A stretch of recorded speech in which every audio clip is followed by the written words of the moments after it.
Hello there and welcome to this set of slides all about debating. I'm Ben and I'm going to talk you through this topic. So it's a useful skill. It gives you a few skills that you can use, so it will help you to speak assertively, to persuade other people, to be confident in your speaking, and to build good arguments.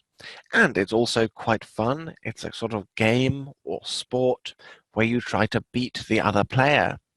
So we'll be looking at various different debating tactics. So first things first, you really need to research your topic because, as they say, knowledge is power. The more you know about the argument you're making, the more different points you'll be able to make. So normally you have an argument, I believe this is true, or I believe this isn't true, and you make a number of points. So you say it's true for these reasons, we know that this is true, people have said this is true, so you argue each of the points to build your argument and defeat your opponent's argument. I've suggested that you may want to spend time really looking how exactly is this phrased, what is the wording of the debate topic, because you might find a loophole. So loopholes are in a law or a game or rules or anything like that, where you think, oh, because it's phrased like this, I can do that. If you move into a new apartment and your contract says you can't have a dog or a cat, you could read the contract and think, oh, it doesn't say I can't have a pig, so I will get a pet pig. That would be exploiting a loophole, because you'd find something that wasn't mentioned, so it wasn't specifically forbidden. So that's what exploiting loopholes means. So do read the argument very clearly. And a good number of useful phrases just to begin to show that you're making a strong argument. So there's a precedent for this. A precedent is when this has happened in the past. You can say, here is an example of when this situation has occurred. So if you can find a precedent, you can show what people said then and say, this is still true, and that's why you should agree with me. You might point out a logical flaw in your opponent's argument. You might be able to show there's a problem with the argument they made. So do pay attention. Find ways to beat them. So, moving on to the next thing, speak clearly. I cannot emphasize this enough. It's really important to speak very clearly in a debate, both the way you speak with your mouth and the words, phrases, and sentences you choose. So a few useful phrases on this topic. Let me be plain. Let me be direct. Let me get right to the point. In fact, all the useful phrases on this page are to do with saying, here is a very simple version of my argument. Here is a very simple version of my point. So you probably have a lot of ideas, but you need to boil them down and make them plain. To boil something down is just to really work on it till it's really short and really simple, the most basic, clearest way of expressing it.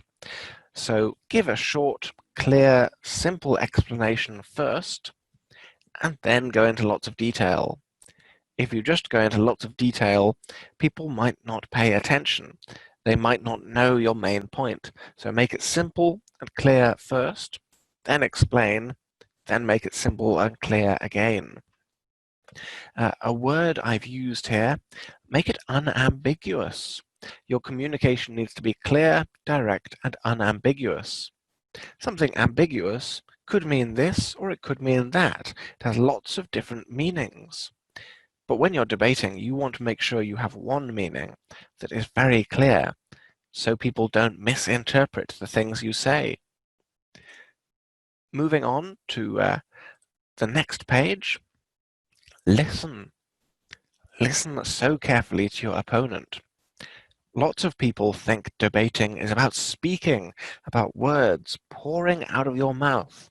But no, listening is really important, because you're debating to persuade the audience. to persuade anyone listening. They'll listen to you and they'll listen to your opponent, your enemy, the other side of the debate. So you've got to listen to them as well and think, what are they saying? How can I listen to that and change the audience's views? How can I say, you said something, but I disagree for these reasons? So you don't just build arguments. So you build your own arguments, of course, but you also need to counter your opponent's arguments. If they have a great argument, a great point, you need to find a way to say, but that's wrong. You've made a mistake. You have misinterpreted these things.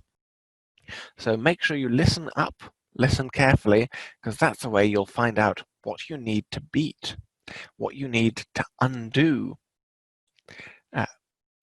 So moving on into this, a phrase that is very often used when it comes to debating is this needs to be polite but firm. Both of those are very important. So be polite, be clear. This is not a fist fight. You're not trying to attack your opponent.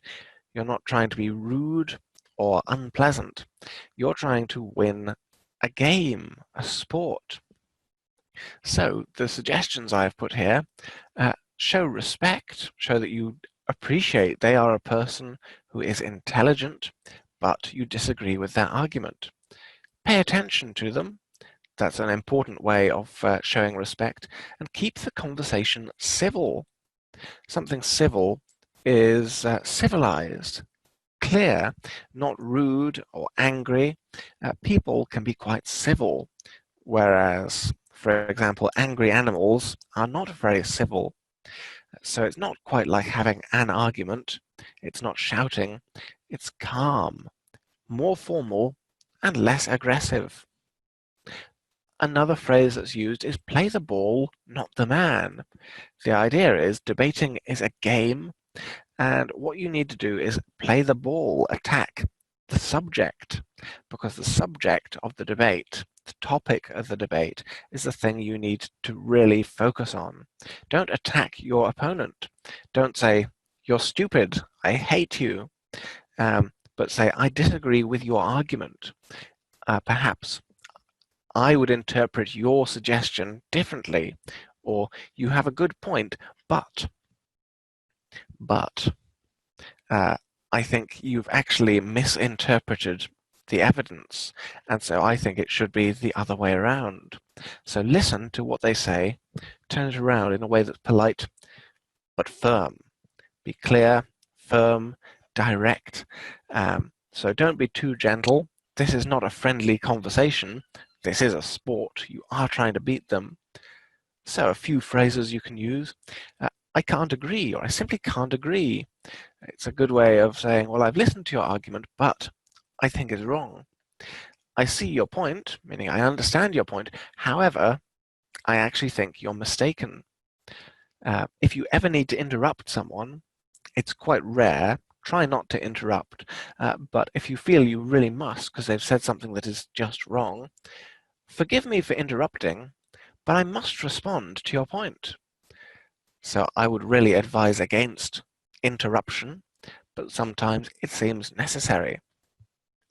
And ask your opponent questions. Make points that you want them to respond to. Challenge them, because then if they don't respond, you can say, the other side has failed to answer our point about this thing. So yes, polite but firm. Don't ever agree with your opponent. Make it clear they are wrong, even though they are arguing well.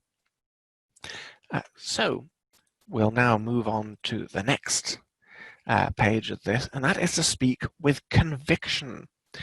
What is conviction? Conviction is passion. It's really believing something, or really sounding like you believe something. Sometimes you need to make an argument in a debate that you don't really believe. Perhaps the debate is the world is flat, not round. And we know that it is round, we know it is a sphere, but if you need to argue in a debate that it's flat, you've got to pretend that you really, really believe that. So you speak with conviction. You make it sound like this is definitely true, and you don't doubt it. So don't ever say, I don't really believe this, but get straight into saying, I strongly believe this is true. This is obviously the case. This is definitely so. Here is all the evidence. So you've got to have conviction, because if you sound like you don't believe yourself, why will the audience believe you?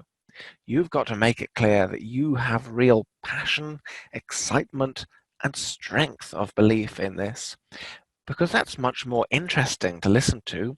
People will pay attention, and they might agree that you win the debate. Because actually a debate is not about what is true. A debate is about who fought better, who was the better debater. So there are a few useful phrases here, or at least I hope you will find them useful.